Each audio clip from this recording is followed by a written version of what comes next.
LegalizeFreedom.com. Why are we here? Where do we come from? Where are we going? From the nature of reality to the future of humanity.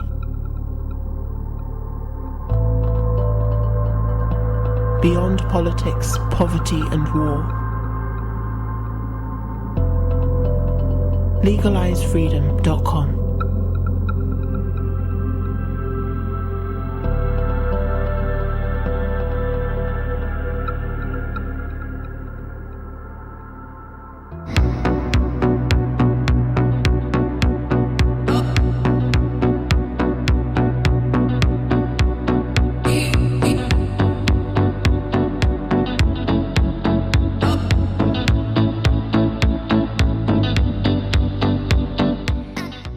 Greetings and welcome once again to LegalizeFreedom.com.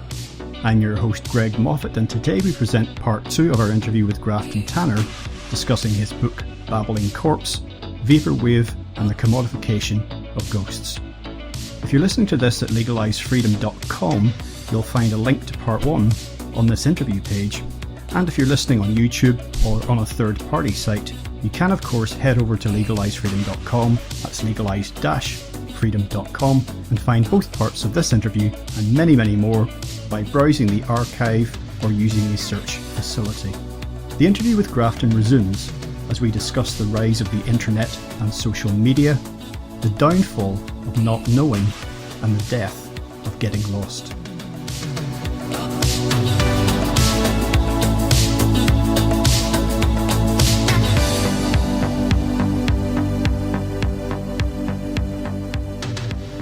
I remember back in the 80s reading Peter Russell's book, The Global Brain, and he also did a video on this back in the day when, you know, making videos was a big deal and there was no internet to put them on. And in the computer class at school, the computers were networked, you know, one connected to the other, and even though the internet existed in a military context, it wasn't something that people were anticipating. And in many ways, popular culture is the global brain in the sense that it's a reflection of the collective. Even though you or I and others might be alarmed, or horrified by it, we're a part of it. We're contributing, we're contributing to it whether we realize it or not. So, but the internet has really just supercharged things, hasn't it? For better or worse. Any trend that you could point to in popular culture in decades previous, when the internet itself, I don't know when you first got online. My first experience of the internet was in 1993. And, my first thought was kind of like, I just went on to whatever search engine it would have been, I don't know, and I'd put in some names of things I was interested in, probably like science fiction or something, and it just returned so many pages. And my initial thought was actually not that this would be useful, but I just kind of thought this could be a tremendous waste of time. Right.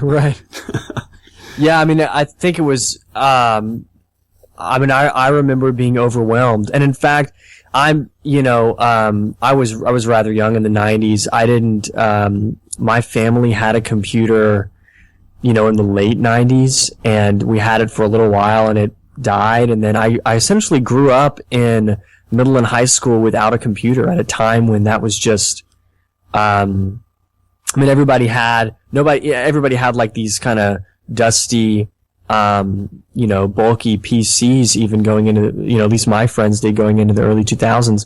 But to not have one at all was kind of odd, but when I think back about it, but I didn't have one for many years and did, used, the internet solely for schoolwork, through middle and high school at the school I went to. And then I would go home and then there would just be no computer, no internet.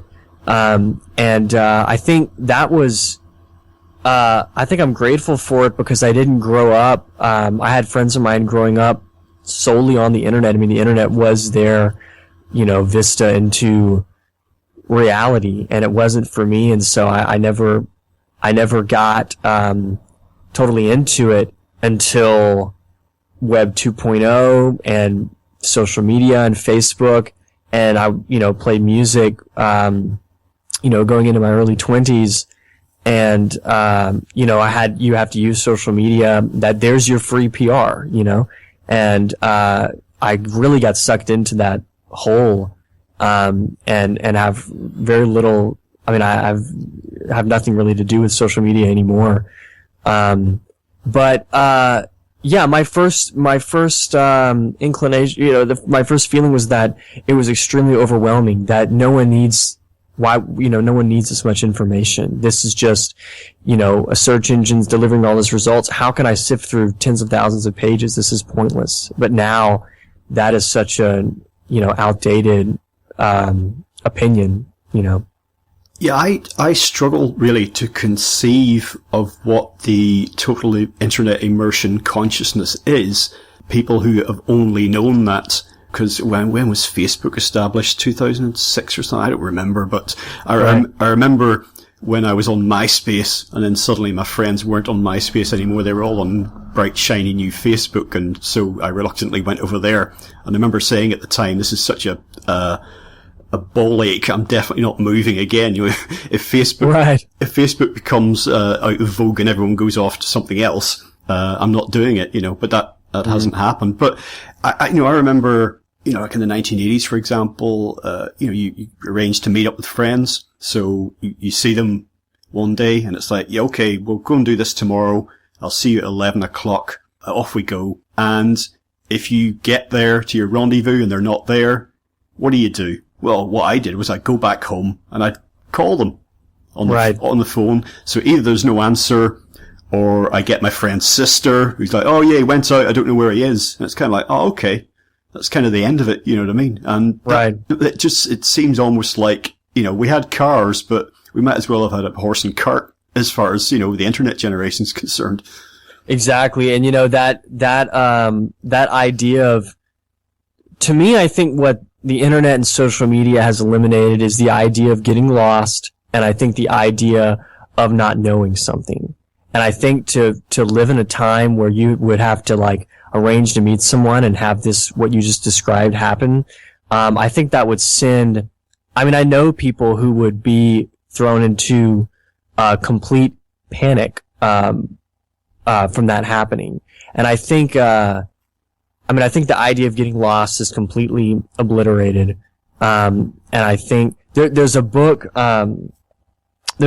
by Jennifer Egan, and I mentioned in some of my book, called A Visit from the Goon Squad. I think it's an excellent book and an excellent meditation on, right before the internet, right at the height of the internet, and possibly, I don't want to say right afterwards, but definitely right before the internet and right at the height of the internet, what social relationships look like. And there's this amazing scene where this character kind of talks about one day we'll be in a place where we don't lose touch with anyone. And, at first glance, it sounds like some kind of one day we'll all die and meet again in heaven. But really, he could be very well talking about one day, in the next 10 years, this is taking place in the 90s. In the next 10 years, we'll all end up at this other place, Facebook maybe, and we'll reunite.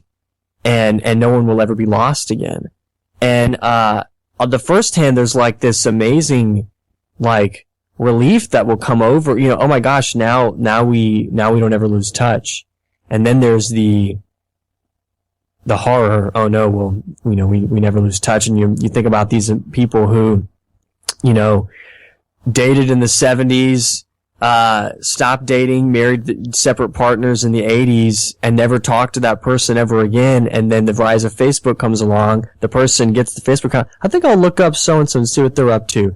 Suddenly they're reconnecting with a first love they haven't talked to in decades. Next thing you know, they're getting divorced. And I wonder how many of those occurred with the rise of social media, and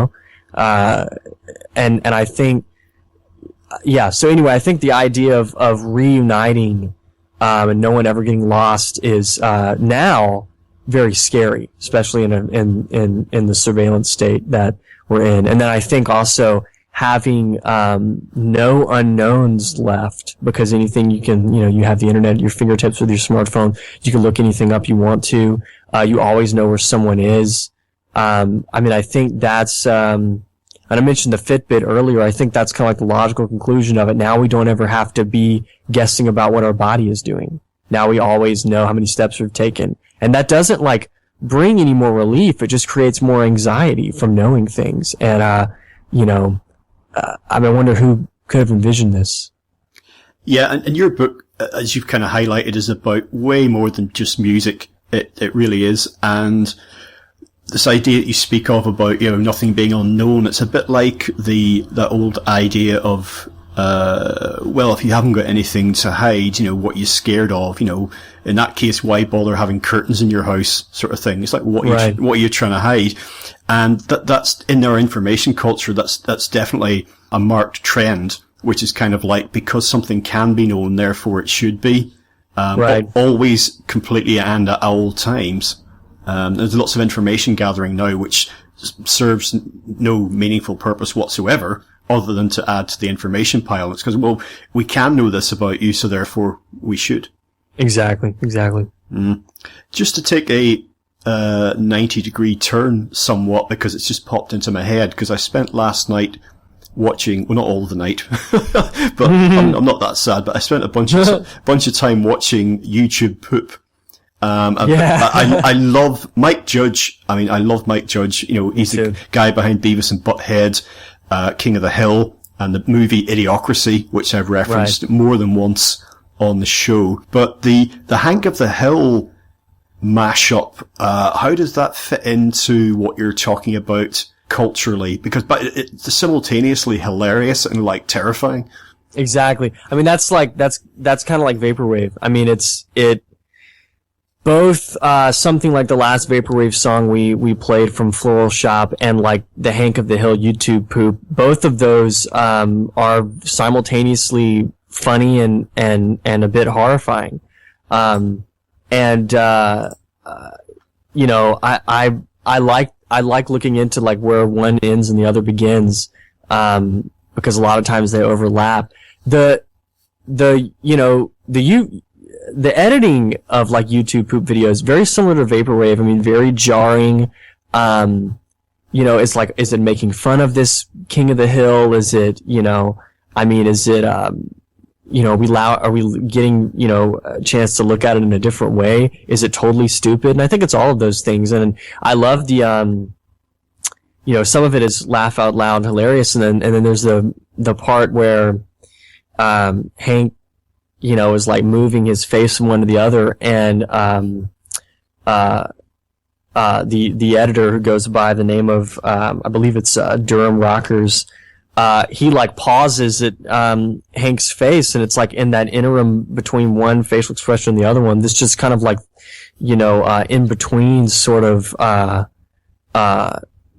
face drawing of Hank's face. You're never going to see it when you watch it, but it has to be there to make his face look fluid, moving from one direction to the other. And he pauses on it, and it's just this really kind of drunken, stupid look on his face, and it focuses in on it, and this music becomes a bit ominous, and that happens a lot in a lot of different YouTube poops. It's a familiar trope of highlighting these in between moments of these cartoons, putting some ominous music over it, and like really fixating on it. And I think that they're trying to draw a narrative of something up underneath the surface of the story. But I think it's just really trying to highlight the strangeness of in between areas, especially in these cartoons. I draw a comparison between that and like the Adult Swim video Too Many Cooks, which I think is essentially that idea of like the menace underneath something like Full House, which isn't there literally. It's not like anyone is writing it. That there's some kind of menacing undercurrent to Full House or something, or King of the Hill. But it's kind of like the internet's, our culture looking back at previous television shows and maybe highlighting how cheesy we think it is, which I hate that word, but I think that's kind of what it is, like the internet culture trashing the past in a way, which again is something Vaporwave I think does very well. But yeah, I love the YouTube poops, and I'm a huge fan of Mike Judge too. I'm a huge fan of King of the Hill also. I just think a show like King of the Hill could never exist now. I mean, it's, you know, I'm from the South. We're not all, you know, Donald Trump obsessed idiots down here, you know, and I think King of the Hill illustrated that very well. I mean, you've got some characters for sure, but, you know, King of the Hill, in terms of, you know, representations of the South, has been basically, replaced with something like Duck Dynasty, which I'm not sure if you're familiar with, but, you know, so it just gets more extreme, and it's this, kind of redneck exploitation sort of thing. You know, I can't imagine, you couldn't have a King of the Hill in 2016 without, I think that element of just, you know, redneck stereotyping. Love the show though. I love Dale. I love the fact that he records all of his telephone calls, like just all of them, and he has them all on cassette in his basement. Yeah, exactly. I've got a friend who is actually Hank. Right on. I don't think he listens to my shows, but if he's listening to this, he'll know who I'm talking about. He'll know it is, yeah. Yeah, and he's propane and propane accessories. It's just, that's it. You know, he's just the kind of, you know, the guy who goes red, he goes crimson at rage at just the world around him, you know. Exactly.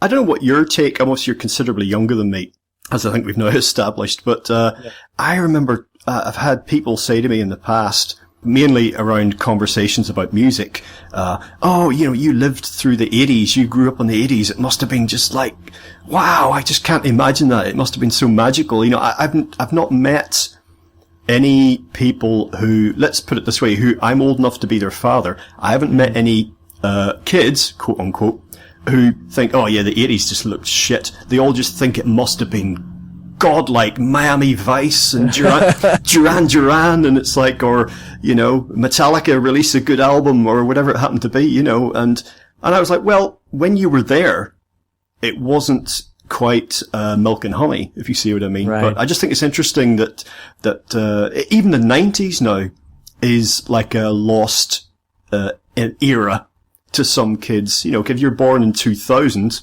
you know, and then you're now 16 or whatever, you know, you're just on the threshold of becoming an adult, and the 1990s is just, it might as well be the 1980s and 1970s, you know. Right. I think that speaks to, our current, obsession or addiction to nostalgia, and I think the internet, allows us to indulge in kind of our worst nostalgia trips.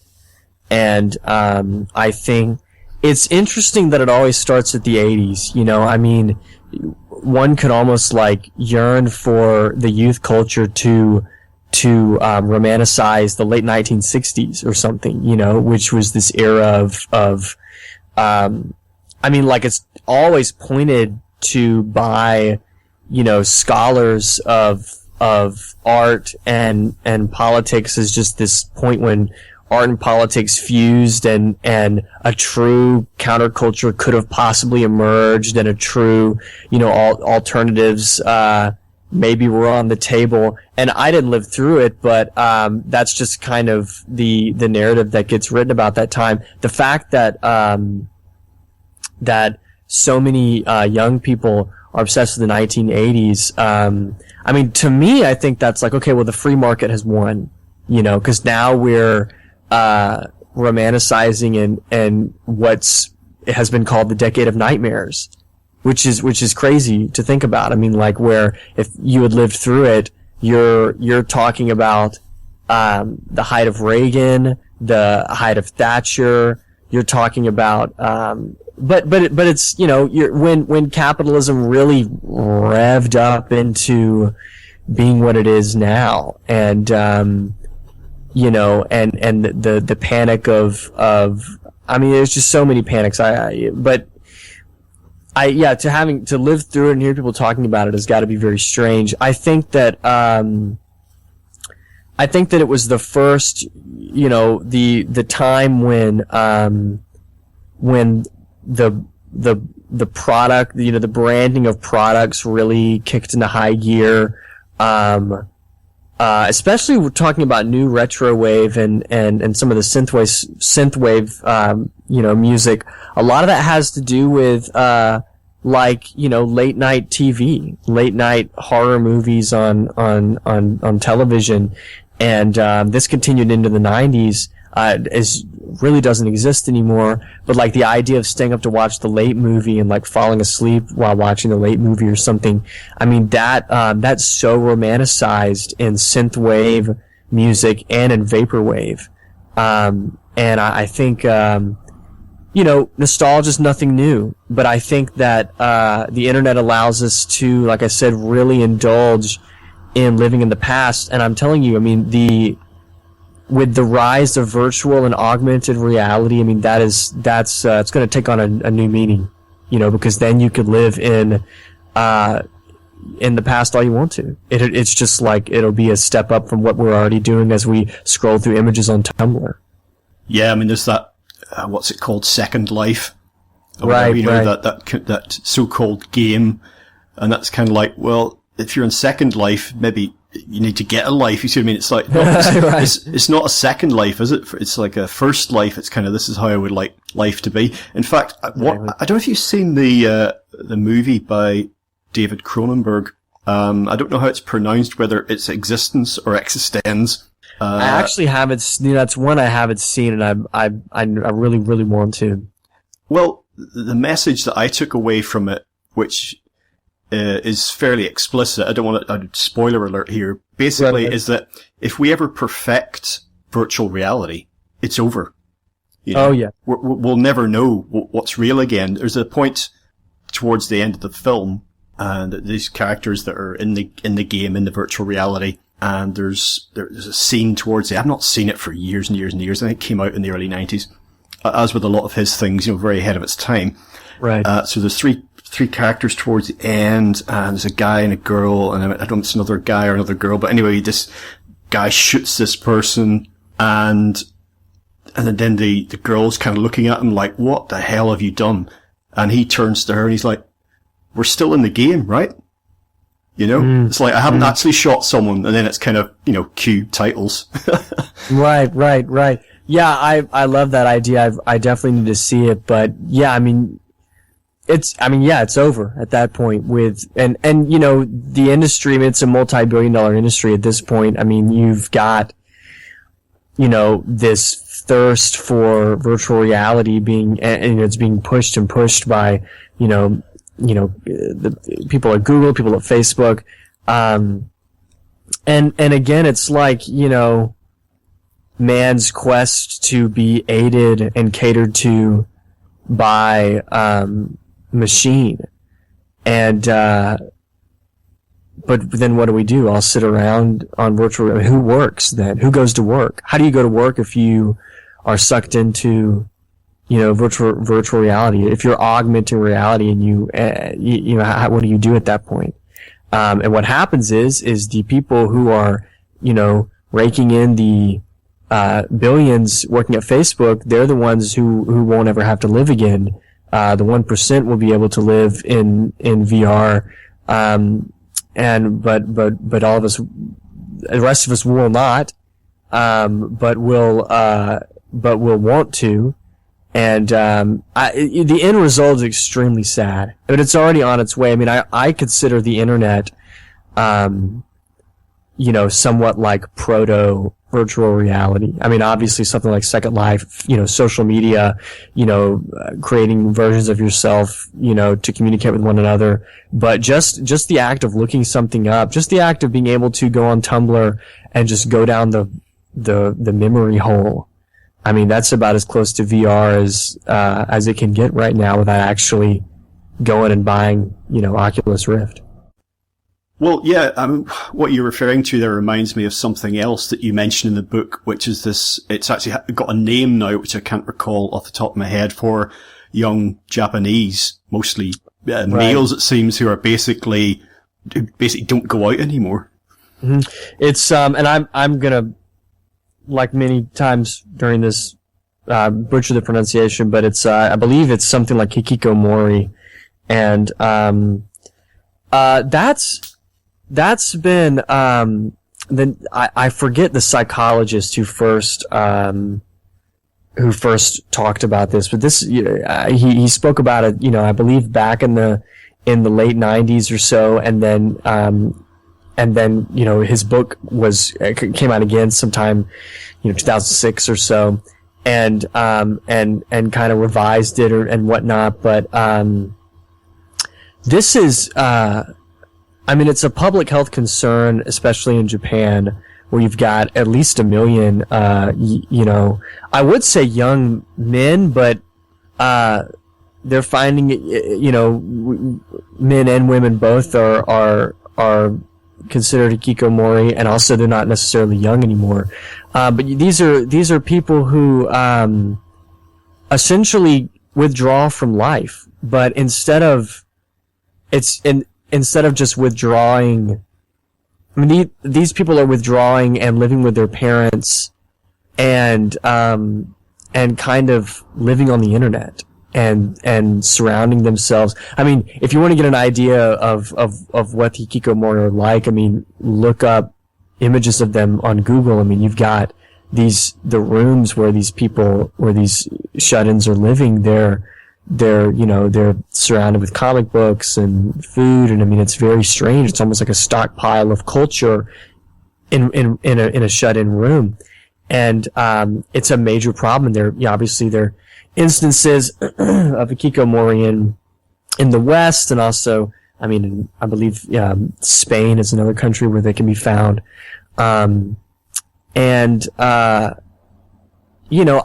read where psychologists are linking, this is like a disease of civilization. This is a disease of globalization, where these Japanese youth are being told their entire lives that that they can work hard and make good grades, and they're going to be able to walk out and get the jobs like their parents had, and they're finding that's not the case, and it's just almost like this total collapse of life at that point. And that's just my reading of it, but it's hard to compete in an industrialized country. It's hard to compete on the global scale, especially when the former generation is kind of rearing you up in the way that they were reared, and it's a different game now, totally different world. I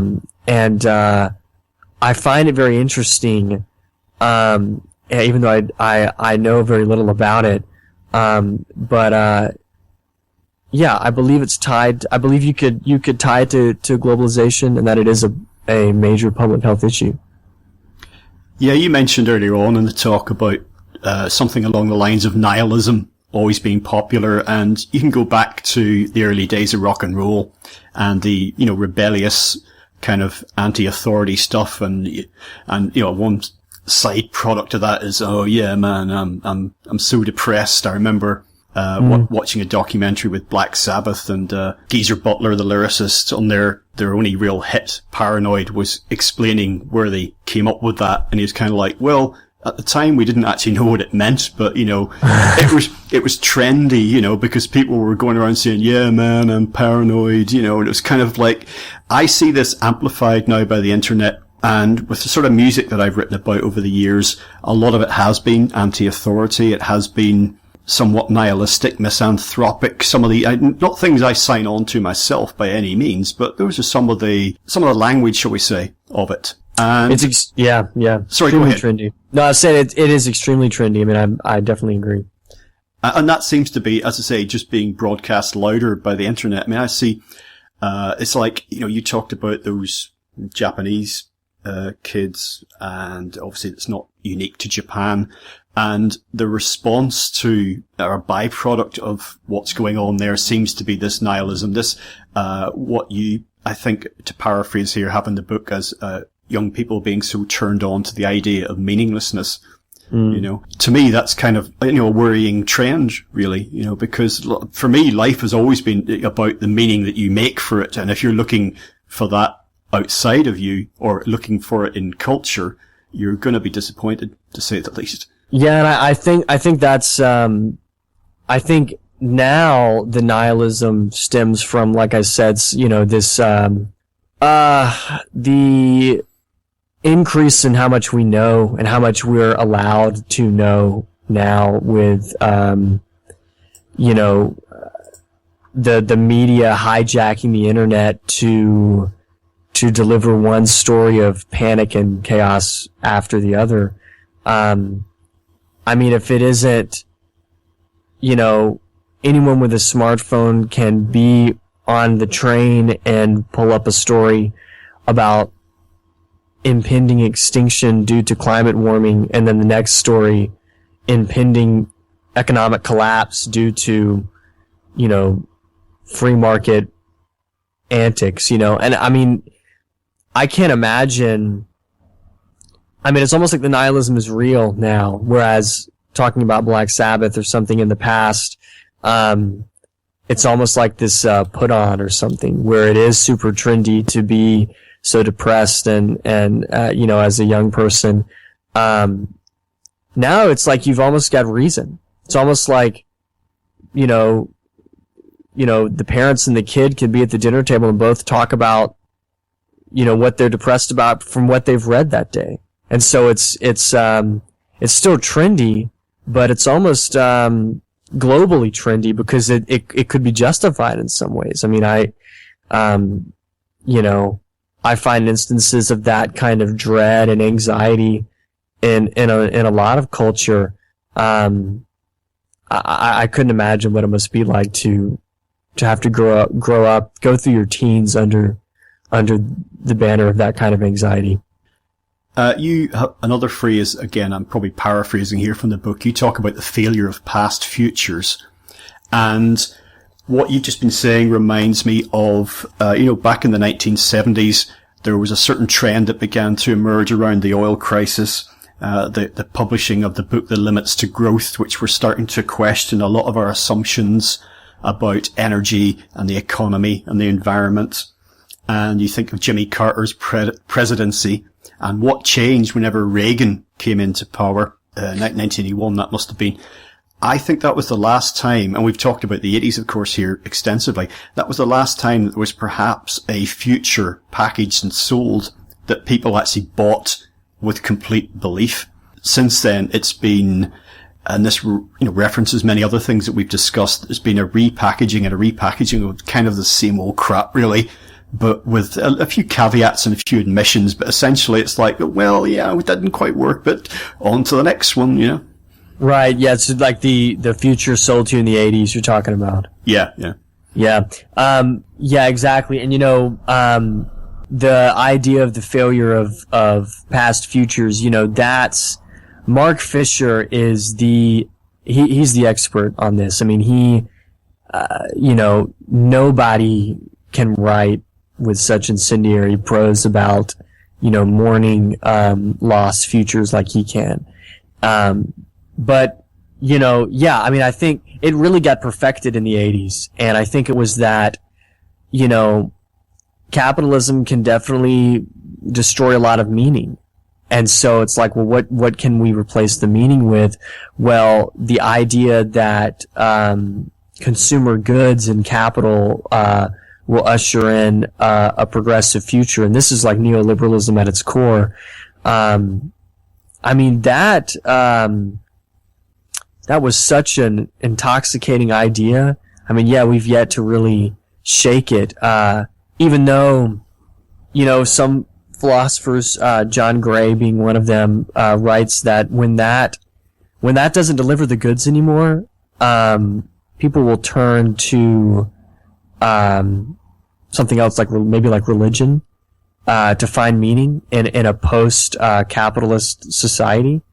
And I find that very interesting, especially in the era of ISIL and you know, sort of the terrorism of religion or whatever. But yeah, man, the 80s perfected it for sure. Oh yeah, we like to think that with the scientific revolution and then later with the industrial revolution that religion was gradually being expunged from society, that rationalism would, you know, soon gain, you know, precedence forever, and that there could be no going back. But that's far from the case, and a lot of what we've been talking about is about going back in in religiosity in the 21st century, we're definitely seeing that trend. In fact, you quote John Gray in your book, today those who peer into the future want only relief from anxiety. And that brings me on to this idea of the singularity. And in terms of techno-optimism, I see that as another accelerating trend now. You know, Ray Kurzweil, people like that. Right. You know, I've played a few of his keyboards. Thanks for those. Worked well, but I think he's out of his mind. You know, this idea of man and machine merging and everything. For me, this is all just a symptom of our head in the sand reluctance to look at how things are and where they're going. Definitely. I mean, I definitely agree, and I mean, it really, and John Gray is really, I mean, what an excellent philosopher, and I really think that he kind of is the one that, you know, hit the nail on the head when he says that, you know, a belief in progress is still a belief. It's as much religion as Christianity is, and in fact, the idea that with progress could come utopia is entirely Christian, and you know, if there was a scientific revolution, what occurred was the replacement of religion with progress, you know, with science, and it is just a total load. I mean, it's you know, the idea that technology can bring deliverance from human condition. I mean, this is the reason why nothing has really been done to combat climate warming. I mean, other than the fact that people are, you know, obviously profiting handsomely from fossil fuels, but the fact that in the cultural awareness there is this kind of waiting for technology to fall out of the sky, a great gift to come, and we can continue living as as we are because we got this new piece of technology that's going to save us from planetary extinction. That's just about as Christian as it gets, you know, and it's such what a farce, you know. Okay, well, some of what you were saying has made me reflect on a subject that is close to my heart, and it's the idea, if we think about the development of technology in the future, if we don't reach some of the dizzy heights that we're projecting for ourselves, and if people want a good example of this, I don't know if you're aware of the Mars One project, but you should take a look at that. It's the company, the organization that are planning to colonize Mars, and their website, yes. Their website is hilarious, and it's just so delusional, you know. It's incredible. But it's one thing to consider limits to progress. It's quite another to think about regression in terms of technology. And ultimately, I know I sent you a little video link yesterday, and because I was reflecting on the idea that one day there might not be an internet, and given that the internet is the basis for almost everything we've been talking about, that in itself is fascinating. It would be, to me, interesting to compare, you know, the possibilities of the internet going away suddenly, it just goes black, bam, that's it, as opposed to it gradually becoming more and more problematic.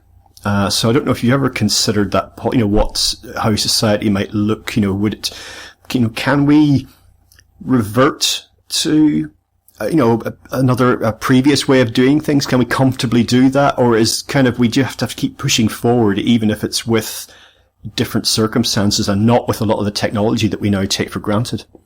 I think one way that the internet could be phased out, instead of like an all-at-once sort of thing, would be,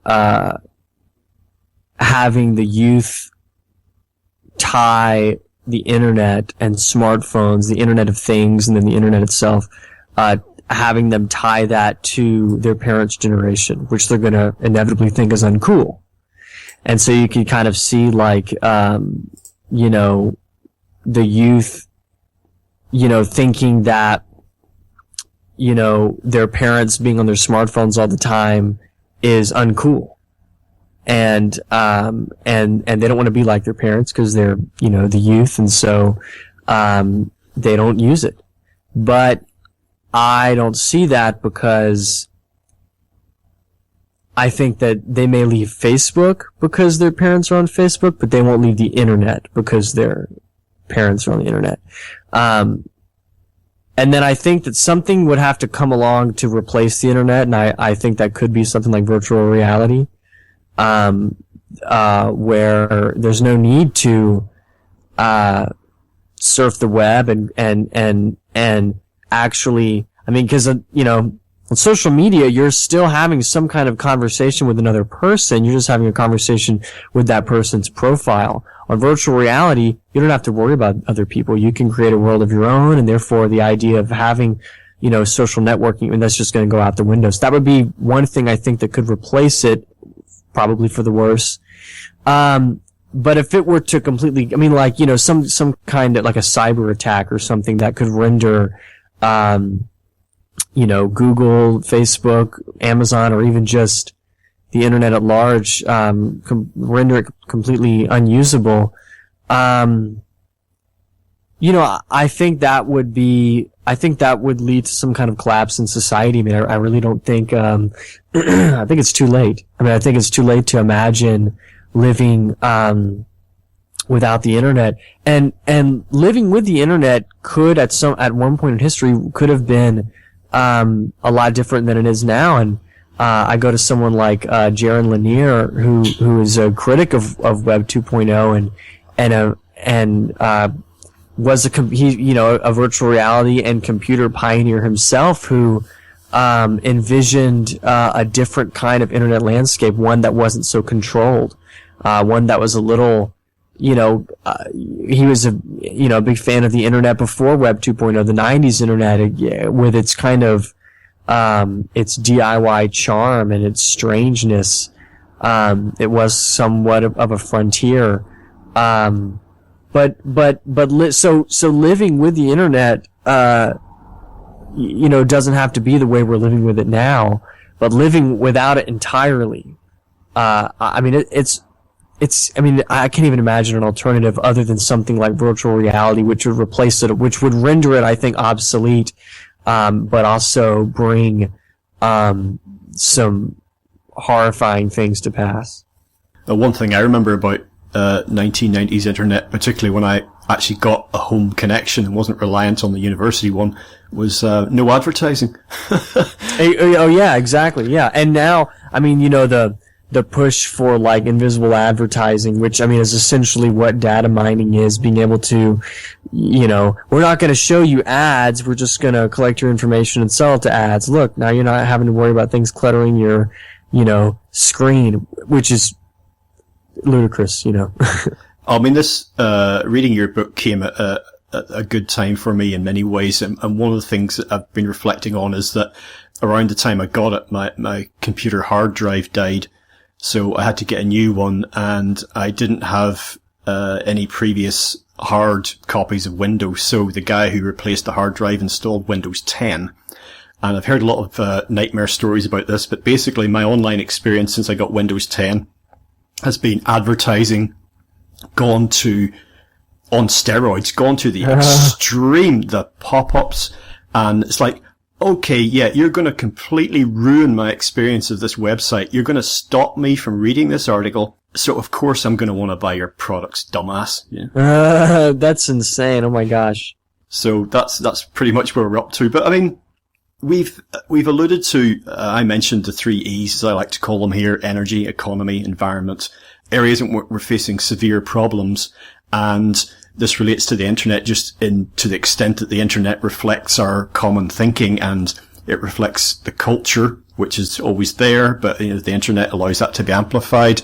I mean, in brief, what are your thoughts around those ideas, to the extent that the culture does reflect, and we can access it so much more now on the internet, the culture does reflect that the aforementioned head in the sand with regard to big problems we may be facing, which in themselves may spell the end of the internet, amongst many other things. Yeah, I mean, it's almost like you have to have the end of human beings to have the end of the internet. One thing about being connected through, with social media is that it can galvanize, activism to a degree, and be able to, the positive way of thinking about it would be, opening up conversation among people who've never met about issues they're all very passionate about, like trying to slow the effects of climate warming, or trying to engage in movements to usher in a different kind of world where corporatism doesn't run the industrialized countries. But the problem is that most of those conversations stay in the arena of social media, and most of them, I haven't seen a lot of success. I mean, the last, kind of movement that, purported to address these defining issues of our time, which was the Occupy movement. I mean, it splintered and kind of fell apart. And even it was, social media had a hand in it for sure, but, you haven't had anything since. And even it, it didn't work, and I don't even know if it even, what it was even working towards. I don't even know if the people, who started it even knew what it was working towards, but it still was some kind of movement that got people into the streets to talk about things like, especially for, younger people, things like college debt in the United States, things like trying to, not rape the environment wholesale. And there isn't really, and you would, you have this, the internet, you have social media, you have these opportunities to open that conversation up, but it doesn't ever quite get into the streets. And while, we kind of tinker around on the internet talking about these issues, the lawmakers are getting in bed with corporate money, and they're laughing at us while we're on here doing our hashtag activism. Because they're able to, while we're busying ourselves with that, they're able to get away with doing what they have been getting away with doing for decades. So there's a good to it, to social media in that regard. But it still doesn't quite, it doesn't quite get there. It still is heads in the sand to a degree. Well, I don't know if you're an optimist, but I'm essentially an optimist with regard to our future. I just think that there's some kind of birth traumas of new ways of doing things that we need to go through, and it could well get ugly, but I don't buy into either the techno-utopian futurist vision or it's all going to go back to the Stone Age vision, or that we're going to wipe ourselves out. I just think that's a tendency that we have for extremes. Everything's got to be amazing, or it's all going to be absolutely terrible. I think it's going to be a mixture of the two, really. Right. And, going forward. So, and I'm not sure that all our little shiny techno toys are going to make it through the next 100, maybe more likely 200 years. You and I are not going to live to find out. Essentially, that's why I find myself doing what I mentioned John Michael Greer before. Once again, just to suggest that people check his work out. That's why I get on so well with the guy, because he just sees the future of the species and of the planet as a little bit more nuanced than, utopia or hell on earth. Mm-hmm. Yeah. A techno-utopia, no, definitely not. I think if anything, I think something like, the Blade Runner film, I think is a pretty good template for future hyper-capitalist, society. In this, animals are gone. There's nothing but dripping kind of noir cityscapes and technology, everywhere, but not the kind of sleek Apple Store technology that maybe we're used to now.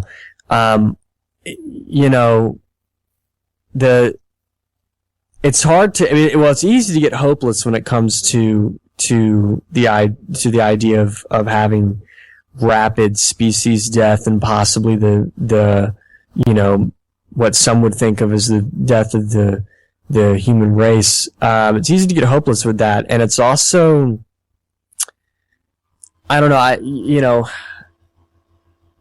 I think we have this tendency to not want to think about the nuanced reality, because it's always going to be a lot stranger than anything we could predict or anything that we could cook up in our heads. But what worries me the most about climate warming is the idea of the collapse of the food economy, which a lot of climatologists write that's essentially the first thing to go, and that's a frightening future, and to try to we've been conditioned by apocalyptic scenarios and movies to think that when that goes, then we're going to go too. I think it'll be a lot stranger than that, possibly a lot more brutal. In terms of climate change and in terms of extinction, I'm a lot more interested in kind of the cultural reaction to these things. How does it crop up in art? How does it crop up in literature and film? Because there's a pervasive dread to a lot of the visual art, especially that deals with extinction. That does interest me. But yeah, I mean, who knows? You and I are not going to be around to see it. And somebody will, and I have, at this point I have no idea. Okay, Grafton, well, just a closing thought completely unrelated to any of that. I mentioned I recently had a digital meltdown here domestically, and one of the things that happened, and I know that I made a huge mistake in storing my music, but all the music that I like is still out there on the interwebs, but I lost all my music that was on my computer. Oh, goodness. Absolutely everything, apart from a handful of things, I should say, that I had, copies of the digital file in a folder somewhere on the hard drive, but I'd lost everything that was iTunes related, basically. And I mention this because, and this happened maybe 6 months ago, and for some reason, I didn't really mourn the loss, and I didn't run out and immediately try to reassemble my collection. What has happened is that I've had this sort of activism towards ambience, and for some reason, the older I get, the more I've always liked ambient music since I first discovered Brian Eno, but it's one of the few things I actually listen to anymore. It's just, I don't think of it as music, it's just a sound, and I don't know if anything in that resonates with anything in your thinking at all, but it's almost like this, 4/4 beats and guitar solos and singers talking about, I don't know, banging a chick or saving the world or whatever it is they're going to do. It's increasingly kind of meaningless and almost unlistenable. Even though I did go to see an AC/DC tribute band last night. Oh man. And that was wonderful. Do you know what I mean? But it was like, it's, I don't know. Does that make any sense to you? So you've gotten increasing, now that most of your library has been wiped, you've been getting back into more ambient sort of Eno-esque. Yeah, or Robert Rich or something. That's the music that just kind of seems to make sense to my consciousness, Yeah, I definitely could see that, and I find that it stands in opposition to. It's the complete opposite of like AC/DC, and I think it's like the ultimate alternative to that, and I think it. I don't know. I'm into that as well.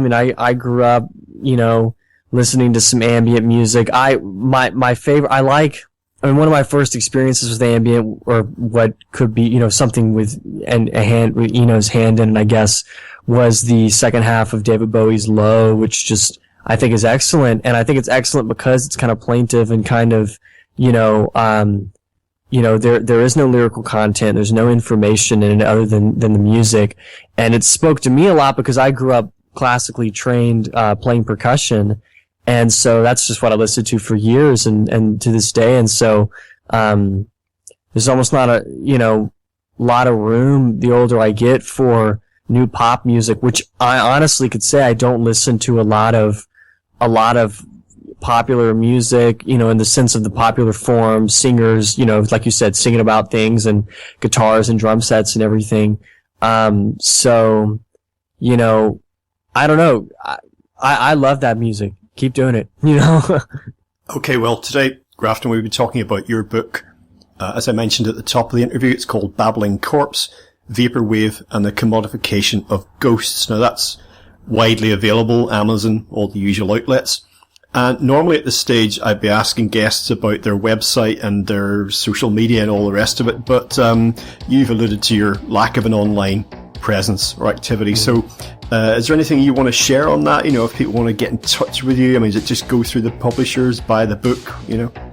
I'd say give the book a read. I tend to keep my presence on the internet to a minimum. I'm sure somebody could find some way, but I tend to not, I kind of keep to my own. Excellent. Well, listen, Grafton, thank you so much for joining us today on legalizefreedom.com. Thank you so much, Greg. I really appreciate it. Well, folks, that's it for another week. As ever, thank you so much for listening. If you enjoyed the show, check out the website, which is legalizefreedom.com. That's legalize-freedom.com, where you'll find an archive of programs offering alternative views on a wide range of topics, including politics and economics, energy and environment, culture, spirituality, history, and the nature of reality. You can also browse and buy a range of publications from our guests, and if you're feeling generous, make a donation to help keep the site up and running. Whether you listen, donate, or do both, I greatly appreciate your support. Until next time, I'm Greg Moffat, and you've been listening to legalizefreedom.com.